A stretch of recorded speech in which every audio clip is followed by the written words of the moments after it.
Welcome back to Strange Epochs. I'm Shawn Spainhour, and this is the show where we take one strange, true, documented moment from somewhere in the long and bewildering span of human history, and we sit with it. New episodes every Tuesday. Sources are always in the episode description. This week we are going to England. The year is 1917. The First World War is in its third year, and the world is in the specific exhausted grief of a conflict that has killed millions of young men and has not yet ended and does not yet appear to be ending. In this context, two girls in a village in Yorkshire are about to do something very small that will become, through a chain of events nobody planned, one of the most famous hoaxes of the 20th century. They are going to take a photograph, or rather, they are going to stage a photograph. They are going to cut figures of fairies out of a book, prop them up with hatpins in the grass beside a stream, and photograph their cousins standing next to them. The photograph will look, to the eyes of 1917, remarkably convincing. The photograph will eventually reach Arthur Conan Doyle, the creator of Sherlock Holmes, the most famously rational fictional detective in the history of literature, will look at a photograph of paper cutout fairies stuck in the grass with hatpins and announce, publicly, in the Christmas issue of the Strand Magazine, that this is the most important photographic evidence of supernatural phenomena ever produced. He will stake his considerable reputation on it. He will be wrong. He will not discover he is wrong for years. And the two girls who made the photographs will maintain the fiction for 66 years until 1983. When they are old women, when they finally admit what they did, one of them will add a caveat even then. She will say that the fifth photograph, the last one, was real, that she saw actual fairies that day, that not everything was a trick. The Cottingley Fairies, a story about two girls, a world at war, a man who desperately wanted to believe, and the specific human capacity for seeing what we most need to see. Let's begin. Cottingley, West Yorkshire, the summer of 1917. Frances Griffiths is 9 years old. She has just arrived in England from South Africa, where she was born and where she lived until the war complicated everything and brought her mother back to England to stay with her aunt's family. The aunt is Polly Wright. Polly's daughter is Elsie, who is 16. The two girls, 9 and 16, cousins, thrown together by the disruptions of war, have become close. They spend their afternoons at the beck, the small stream that runs along the bottom of the garden behind the Wright house, in a little wooded valley that is green and cool and private. The village of Cottingley was, in 1917, a small community on the edge of Bradford, part of the industrial West Riding of Yorkshire, where the mills and the factories and the smoke of industrial England were close, but not so close that the green valley behind the Wright house did not feel genuinely wild to a 9-year-old. The beck ran through a wooded ravine, shaded by trees, with moss on the stones, and the sound of water, and the particular quality of light in an English woodland in summer. It was the kind of place that children have always found magical, and adults have always found merely pleasant. For Frances, newly arrived from South Africa, it was the most English thing she had encountered, the specific, green, enclosed, intimate English landscape that does not exist in the dry and open spaces of her childhood. She loved it. She went there every day. They come home with wet feet. This is a recurring problem. Their mothers are repeatedly annoyed. They are told to stop going to the beck, or at least to stop getting their feet wet when they go. Frances, pressed for an explanation of why she keeps going to the beck despite repeated warnings, says something that will define the next 6 decades of her life. She says she goes to see the fairies. Elsie, who is older and quicker on her feet, backs her up. Of course there are fairies. Everyone knows there are fairies at the beck. The grown-ups are skeptical. Fine, say the girls. We will prove it. Lend us the camera. Elsie's father, Arthur Wright, is an amateur photographer. He has a Midge quarter plate camera. He is skeptical of the fairy story, but willing to lend the camera. He gives them a single glass plate. The girls take it and go down to the beck. They are gone for about 30 minutes. They come back triumphant. Arthur Wright develops the plate in his darkroom that evening. When the image appears in the developer, he sees his daughter standing at the edge of the beck, and in front of her, 4 small winged figures dancing in the air. The figures are dressed in filmy garments. Their hair is elaborate. They look, in the photograph, like something between a children's book illustration and an actual living thing. Arthur Wright looks at this photograph and knows, with the confident knowledge of a man who works with cameras, that there is no trick of light or development that would produce this image accidentally. He does not believe in fairies. He thinks his daughter has tampered with the plate somehow. He locks the camera away. He is right that it is a trick. He is wrong about how they did it. The fairies in the photograph are paper cutouts. Elsie, who is a talented artist, has drawn them carefully based on illustrations in a book called Princess Mary's Gift Book, published in 1914. She has cut them out, colored them, and propped them in the grass with hatpins. The photograph is a staged illusion, not a doctored image. The fairies were in front of the camera. They were just not alive. This photograph will eventually be seen by millions of people.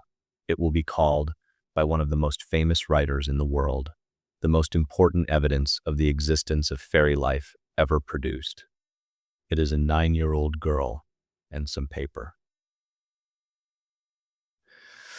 To understand why the Cottingley fairy photographs became what they became, why they were taken seriously by serious people, why they spread from a family curiosity to a global phenomenon, why Arthur Conan Doyle staked his reputation on cardboard cutouts. You have to understand the world they appeared in, because 1917 is not an arbitrary year. It is one of the darkest years in modern history, and the darkness is doing specific things to the people living through it. The First World War had been going since 1914. By 1917, it had already killed somewhere between 15 and 17 million people. An entire generation of young British men had gone into the trenches and not come back, or had come back changed in ways that their families could see but not address. The casualty lists in the newspapers were continuous. The grief was national, pervasive, and largely unspoken in the specific way that British culture of the period processed catastrophe by keeping the surface calm, by finding somewhere for the pain to go that was not the dinner table or the street. Into this landscape of grief came a remarkable surge of interest in spiritualism, the desire to believe that the dead were not gone, that they had passed into a different kind of existence and could be contacted, communicated with, reassured of being remembered, was understandable and human and completely rational given the circumstances. The rational and the supernatural are not always opposed. Sometimes the rational response to unbearable loss is to reach for something that promises the loss is not total. Spiritualism as a movement had been growing in Britain since the mid-19th century, but the war gave it an urgency and a scale it had never previously achieved. Seances were being held in drawing rooms across the country. Mediums were in enormous demand. Publications about spiritual communication with the dead multiplied. The physicist Oliver Lodge, one of the most eminent scientists in Britain, published Raymond, a book about his son who had been killed at the front, in which he described receiving messages from Raymond through a medium. The book was a bestseller. That a physicist, a man whose professional life was built on empirical evidence and repeatable experiment, would publish a book about spirit communication tells you something about what the grief of 1917 was capable of doing to the most rational people in the country. The Theosophical Society existed in this landscape as a more intellectually organized version of the spiritualist impulse. Its members were not credulous in a simple sense. They were educated, thoughtful people who had developed an elaborate philosophical framework for understanding the relationship between the material and spiritual worlds. Fairies, in this framework, were not childish fantasy. They were nature spirits, elemental beings who inhabited a stratum of existence adjacent to the human world, beings that sensitive individuals had always been able to perceive, and that technology, specifically photography, might now be able to document. The Cottingley photographs arrived into a community that had been preparing for exactly this kind of evidence for decades. The Theosophical Society, a philosophical organization founded in the late 19th century, broadly interested in mysticism, spiritual development, and the existence of unseen realms, was influential in Britain during this period, and its members were among the first people outside the Wright family to see the fairy photographs. The photographs fit perfectly into the theosophical framework. Here, at last, was photographic evidence that the material world was not all there was, that unseen beings existed alongside human beings in the natural world, that the veil between the mundane and the magical was thin enough to capture on a glass plate in a Yorkshire garden. Francis's wet shoes had started a small lie. The small lie, carried by the specific currents of 1920 England, was about to become something much larger. The specific medium of photography deserves attention here, because the trust placed in photographs in 1920 was qualitatively different from what we bring to images today. We live in a world saturated by manipulated images, where everyone understands that the question of whether a photograph is real is worth asking. In 1920, photography was still widely understood as a transparent medium, a mechanism that recorded what was actually in front of it. The camera does not lie was a genuinely held belief. When a photograph showed fairies, the default interpretation was that fairies had been there. The specific sophistication required to understand that photographs could be staged before the shutter clicked, rather than manipulated after the fact, was not yet widely distributed. Nobody was looking for hatpins, because nobody had thought to look for hatpins. The photographs first reached a wider audience in 1920, 3 years after they were taken. Francis's mother and Elsie's mother attended a lecture on fairies organized by the Theosophical Institute in Bradford. Francis's mother mentioned the photographs. Word reached Edward L. Gardner, the General Secretary of the English Theosophical Society, who was using similar imagery in his public lectures. Gardner obtained copies of the negatives and had prints made. He began showing them in his lectures in London. And then the photographs reached Arthur Conan Doyle. Conan Doyle, in 1920, was not the man most people imagine when they think of Sherlock Holmes. He was 61 years old. He had killed Holmes off in 1893, sent him over the Reichenbach Falls in a death that Doyle intended to be permanent, because he had grown tired of the character, only to resurrect him under enormous reader pressure in 1901. By 1920, he had spent the better part of a decade immersed in spiritualism, attending seances, corresponding with mediums, publishing books about his beliefs. His son Kingsley had died in 1918 from pneumonia contracted after being wounded at the Somme. His brother Innes had died in 1919. The grief of those losses had deepened his commitment to the belief that death was not the end, that the people he had loved were still present in some form that could be accessed. The specific losses he had suffered by 1920 deserved to be named. Kingsley Doyle had died on October 28, 1918, of pneumonia that followed a wound from the Battle of the Somme. He was 26 years old. Innes Doyle, Arthur's brother and close companion, died in February 1919 of pneumonia contracted during the war's final months. Both men were young. Both died of complications of the war rather than in direct combat, which in some ways makes the losses harder to process. They survived the worst of it, only to be taken by the aftermath. Conan Doyle, who had supported the war publicly and had urged young men to enlist, carried a specific guilt about this alongside the grief. He had encouraged the world that took his son. The spiritualism was, in this light, not simply a comfort. It was a way of maintaining contact with the generation he had helped send to its death. He had been commissioned by the Strand Magazine to write an article about fairies for the Christmas 1920 issue. When Gardner brought him the Cottingley photographs, Doyle believed he had found exactly what the article needed. He sent the photographs to photographic experts for examination.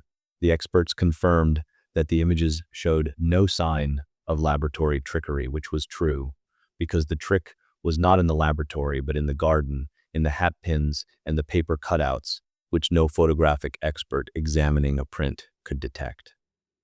Doyle took this confirmation of authenticity as confirmation that the fairies were real. The experts Doyle consulted were not negligent.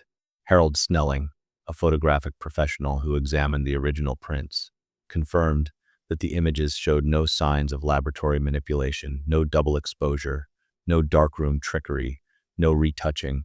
This was correct. The photographs had not been manipulated in the darkroom. The manipulation had happened in the garden, before the shutter clicked, with paper and hatpins and two girls' careful hands.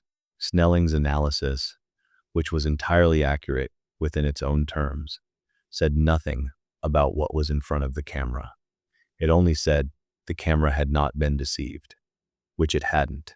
The camera had faithfully recorded exactly what was there. What was there was a fraud. His article ran in the Strand in December 1920. He called the photographs epoch-making. He wrote that the recognition of fairy existence would jolt the material 20th century mind out of its heavy ruts in the mud and make it admit that there is a glamour and mystery to life. He was enthusiastic in a way that his readers found both inspiring and slightly alarming. The man who had created the most relentlessly rational fictional mind in English literature was publicly endorsing photographs of fairies. The Strand article produced an enormous volume of correspondence, much of it supportive. Readers wrote to say they had always believed in fairies, that this confirmed what they had suspected, that the photographs gave them hope. Some readers wrote to say they had seen fairies themselves, in their own gardens, in their own woods, and that they were grateful someone had finally proven what they knew. The specific hunger, the photographs, satisfied the hunger for evidence that the material world is not all there is, was real and widespread and not confined to the credulous. It was the hunger of a country that had spent 4 years watching its young men die in quantities that defied any framework of meaning, and that was desperately looking for any indication that something remained after the dying. Fairies were, in this context, not so different from any other article of faith. They were a way of saying that the world is larger than what the worst of it suggests. The world noticed. Between 1917 and 1920, Elsie and Frances produced 5 photographs in total. The first 2 were taken in 1917 with Arthur Wright's borrowed camera. 3 more were taken in 1920, when Gardner, now deeply invested in the photograph's authenticity, supplied the girls with new cameras and fresh plates and asked them to produce more images if they could. He told Elsie, in a letter that reveals something important about the psychology of the whole affair, that she should not feel any responsibility for new photographs. The expectation was implicit in that instruction. Gardner wanted more fairies. Elsie and Frances, who were by this point caught in a story that had grown far beyond anything they had intended, provided them. Elsie Wright was a genuinely talented artist, and this fact matters to understanding the photographs. She had trained in drawing and had worked briefly as a professional artist before the photographs made her famous for the wrong reasons.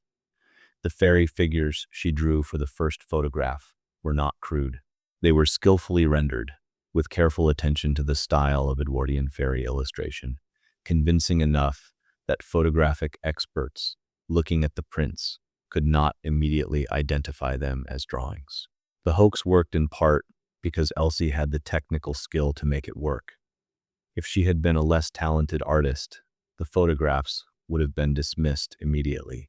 The irony is that her gift for drawing a perfectly ordinary creative talent in a 16-year-old combined with her cousin's 9-year-old storytelling and her father's camera to produce something that fooled the country for 2/3 of a century.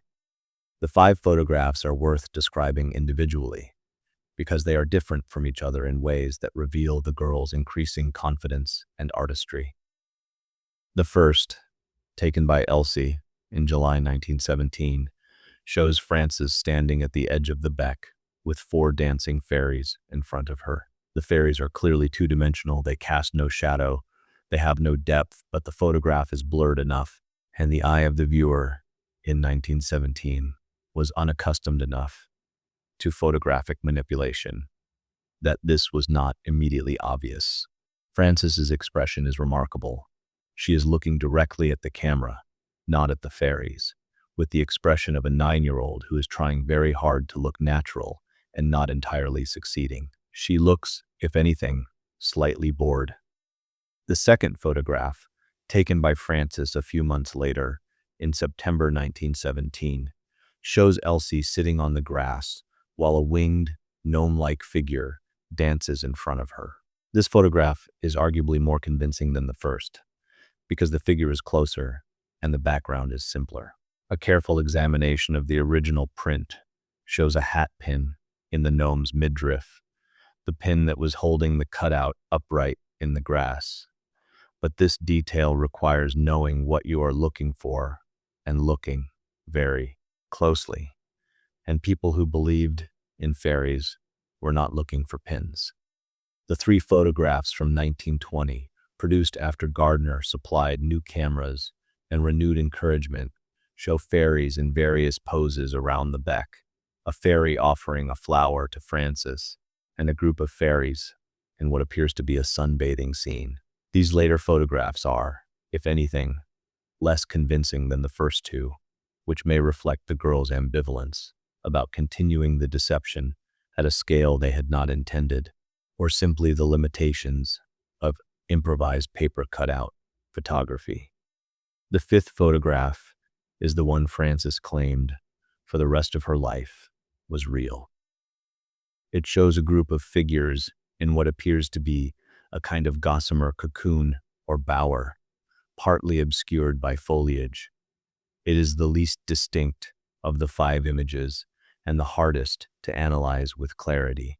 Frances maintained until her death in 1986 that this photograph was genuine, that she had seen actual fairy-like figures that day and had photographed them as best she could.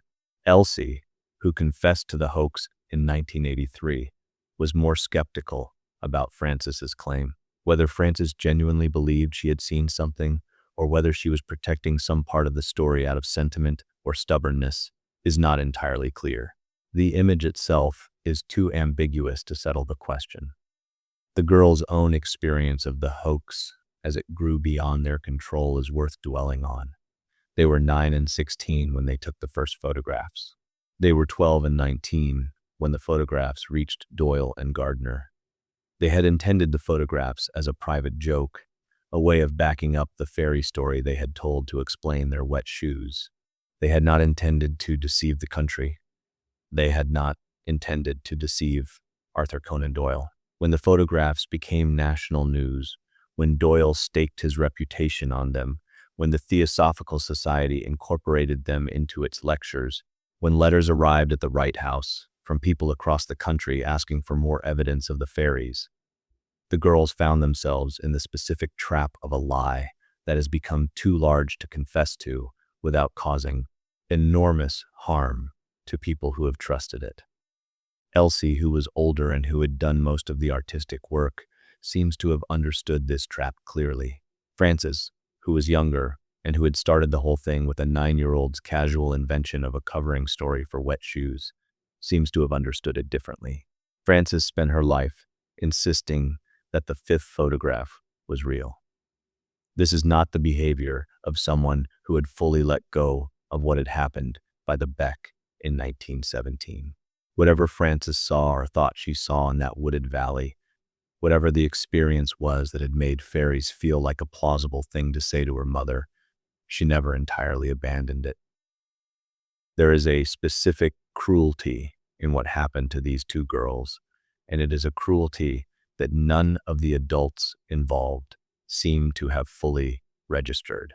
Gardner, who wrote to Elsie telling her not to feel any responsibility for new photographs, had placed an enormous implicit responsibility on her by saying so. Doyle, who published the photographs in a magazine read by millions and declared them epoch-making, had made it essentially impossible for two girls from a working-class family in Bradford to come forward and say it was a joke. The social distance between them and Conan Doyle was immense. The reputational stakes were not theirs, they were his, but the trap was theirs. They had made a small lie for small reasons and watched large men take it and build large things on it, and they could not now pull the foundation out from under those large things without causing a collapse that would land on them.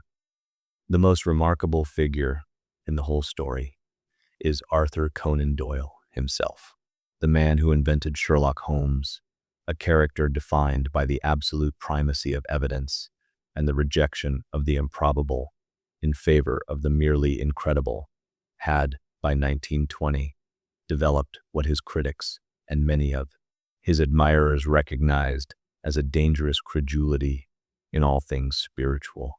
He attended seances at which he was deceived by mediums who were later exposed as frauds. He declared photographs of imaginary spirit figures to be genuine. He gave lectures and wrote books defending positions that the evidence did not support. The creator of the most skeptical mind in English literature had, in his grief, developed the least skeptical public persona of any prominent intellectual of his day. The two things coexist in him. The Conan Doyle who had written Holmes with such forensic precision, who understood the difference between a clue and a wish, who had built a literary monument to the idea that the world makes sense if you look at it carefully enough, and the Conan Doyle of 1920, who looked at photographs of paper cutouts with hatpins in them and saw fairies because he needed there to be something beyond the material world in which his son and his brother were dead. Both men were real. The grief did not make him stupid. It made him unwilling to look carefully at things that promised comfort, because the cost of looking carefully at those things might be the loss of the comfort they offered. That is a very human response to an unbearable situation. It does not make it less wrong. It is worth noting that Holmes himself would have solved Cottingley in minutes. The detective that Doyle created was defined by his commitment to the evidence over the preferred explanation, by his insistence that when you have eliminated the impossible, whatever remains, however improbable, must be the truth. The most probable explanation for the Cottingley photographs that two girls had made cardboard fairies and photographed them was not impossible. It was entirely possible. Holmes would have found the hatpins. He would have noticed the two-dimensional quality. He would have identified the artistic style from the Princess Mary's gift book, and he would have presented his conclusions without sentiment, because sentiment was not his department. Doyle had spent his career putting those qualities into a fictional character and then, in his grief, was unable to access them for himself. The detective he invented would have seen through his own hoax. The man who invented the detective could not. The hoax lasted 66 years. Through the 1920s and 30s and 40s and 50s and 60s and 70s, Elsie and Francis maintained the story. They gave interviews. They appeared on television. They were asked repeatedly, directly, whether the photographs were real, and they gave answers that were neither fully affirmative nor fully confessional answers, that kept the question alive, that neither confirmed the fairies nor denied them, that occupied the ambiguous territory of two women who had started a lie as children and could not, or would not, entirely undo it. There were skeptics throughout. The photographic establishment largely remained unconvinced. Various analyses over the decades found evidence of the two-dimensional quality of the fairy figures, of the improbable stillness of creatures that were supposed to be in flight, of the specific artistic style that matched the Princess Mary's gift book illustrations. But the skeptical analyses could never produce a definitive proof, because the girls maintained their story, and without a confession, a compelling alternative account, or the original cutouts, there was no way to close the case entirely. The most sustained, skeptical challenge came from the stage magician and debunker James Randi in the 1970s, who examined the photographs and identified the two-dimensional quality of the fairy figures, the absence of shadows, and the artistic style consistent with the Princess Mary's gift book illustrations. Randi was confident the photographs were hoaxes and said so publicly. The response from believers was to question his methodology and his motives. This is a pattern that will be familiar to anyone who has watched disputes about paranormal evidence unfold. The skeptic is accused of having an agenda, of being unable to see what the believer sees, of bringing a closed mind to an open question. The photographs survived Randi as they had survived everyone else, not because the evidence was ambiguous, but because the desire to believe was stronger than the skeptical argument, and the girls themselves maintained silence. Elsie wrote a letter of confession in 1983. She was 81 years old. She described how she and Francis had made the figures, how they had propped them up with hatpins, how the whole thing had begun as a childish prank to back up a story told to explain wet shoes. She was not apologetic. Exactly. She was matter of fact. She had carried the secret for 66 years, and the weight of it had been what it had been, and now she was putting it down. Frances, who died in 1986, gave her own version before her death. She confirmed the hoax. She also maintained that the fifth photograph was genuine. The response to the confession was interesting. Many people who had believed in the fairies, or who had wanted to believe, or who had grown up with the photographs as part of their imaginative landscape, found the confession disappointing but not entirely surprising. The photographs had always had a quality of being too good to be true if you looked at them in a certain light.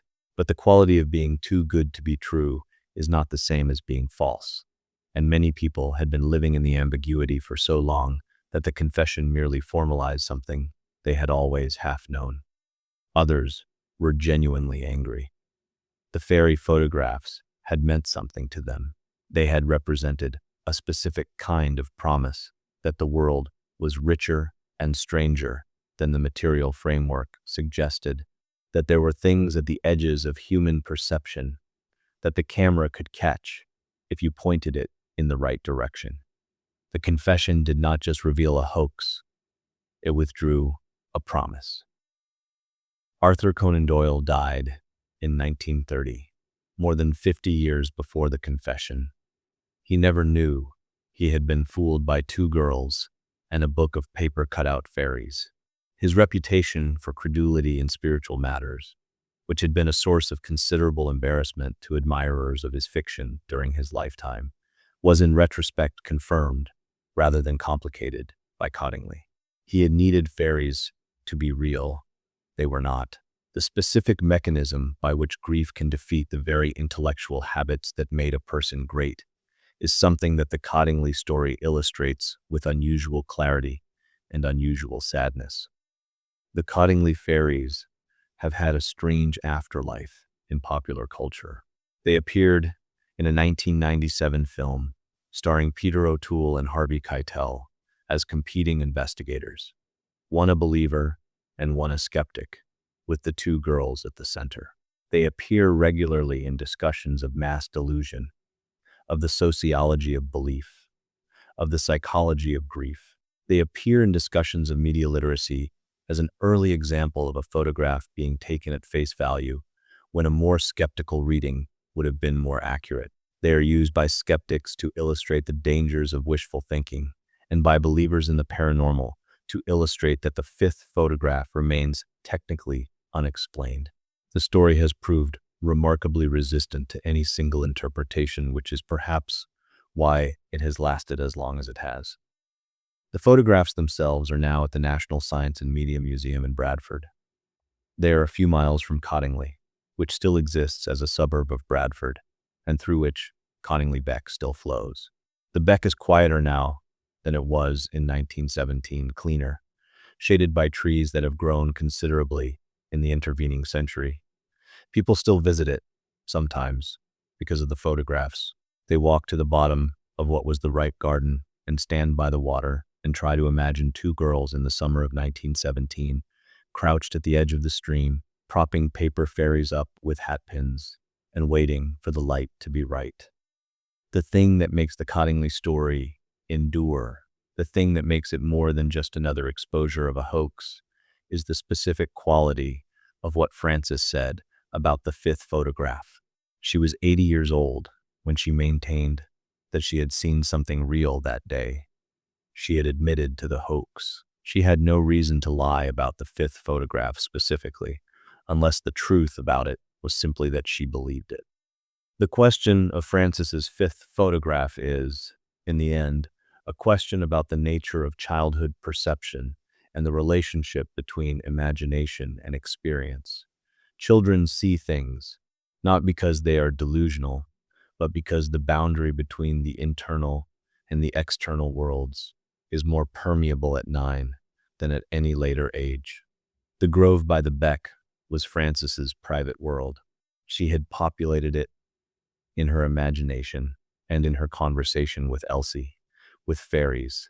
She had made photographs of her imaginary fairies. And then, perhaps, having done all of this, having filled the space of the beck with everything her imagination could bring to it, she looked at the light on the water and the shapes in the moss and the movement of leaves, and she saw something that corresponded to what she had been imagining. This is not hallucination. It is the specific experience of a child who is given a place enough interior life that the place reflects it back. It is the experience that fairy stories have been describing in every culture for as long as there have been stories. Frances grew up beside a beck in Yorkshire. She was 9 years old. She played in a wooded valley by a stream, in the way that children play in places that feel private and magical, in the way that the line between imagination and perception is thinner at 9 than at any later age. She made up fairies to explain her wet shoes, and then, perhaps, in the place where she had made them up, she began to see them, not as a conscious decision, not as a continuation of the lie, as the specific thing that happens when you have invested a place with enough imagination and enough secrecy and enough of your own interior life that the place begins to give something back.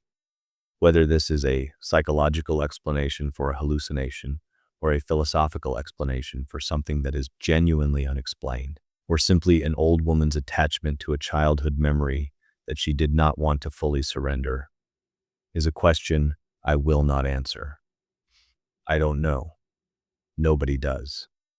What I know is that the photographs were taken in 1917, that they were paper cutouts and hatpins, and a 9-year-old's covering story for wet shoes, that they reached the most famous mystery writer in England and convinced him to stake his reputation on their authenticity, that they lasted 66 years as a question before being answered, that the answer, when it came, left one photograph still outstanding, and that Cottingley Beck is still there, at the bottom of what was the Wright Garden, running through the wooded valley in West Yorkshire, exactly where it has always been. That's what Strange Epochs is. Stories that have no clean endings, moments that history recorded but never quite explained, events that happened, undeniably happened, and yet still somehow feel impossible. Everything you heard in this episode is real. Every name, every date, every detail drawn from documented historical sources. All of the sources for this episode are listed in the episode description below. I encourage you to look them up. If you enjoyed this episode, please follow Strange Epics wherever you listen. New episodes drop every Tuesday. And if you want to help the show grow, leaving a review goes a long way. It really does. I'll see you next week. I'm Shawn Spainhour. This is Strange Epochs.